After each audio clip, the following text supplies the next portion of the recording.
Hey, this time I'd like to modify an existing ATX power supply to serve as a lab bench PSU, mainly for high current applications, but with some extra bells and whistles. I've been using regular PC power supplies for quite some time now. Even old ATX power supplies are capable of providing well over 20 amps at 5 volts, which I occasionally use for electrolysis.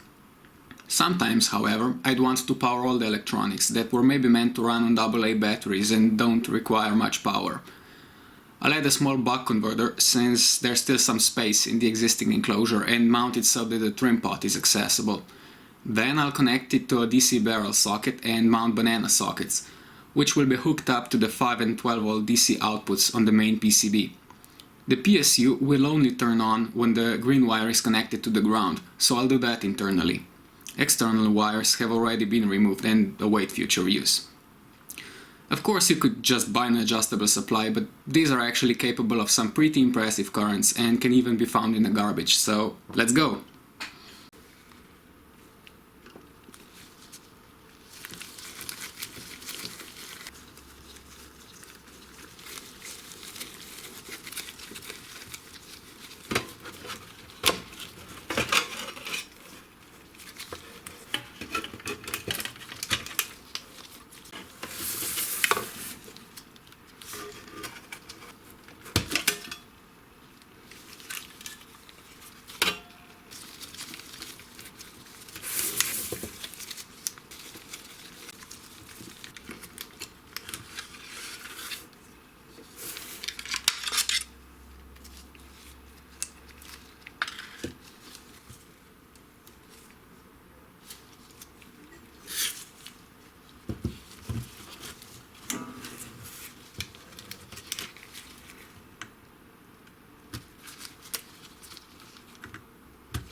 Of course it contains lead.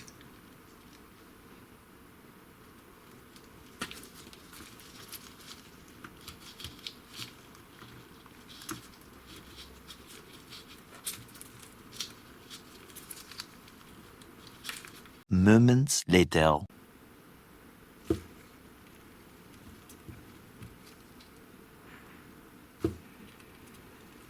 Okay, some additional notes.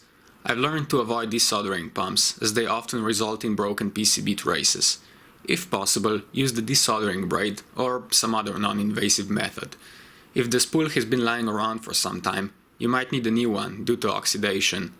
What I do here might seem counterintuitive, but adding small amounts of solder improves the thermal contact.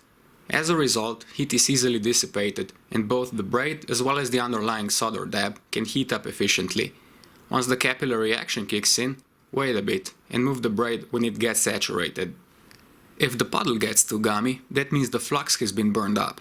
To make it flow better, simply add some fresh solder. I'm using a rosin core alloy.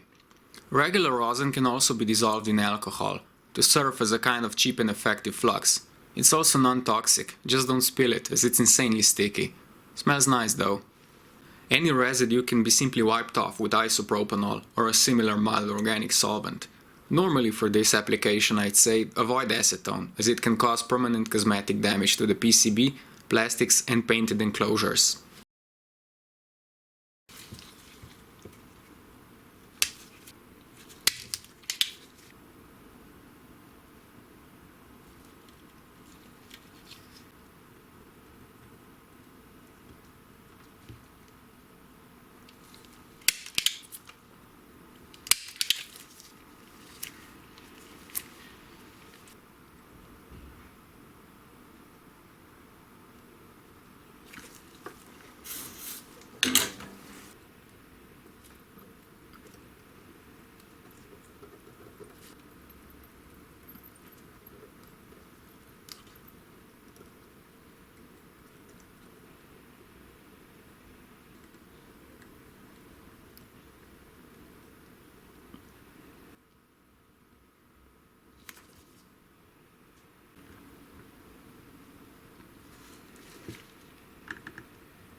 Good enough for me.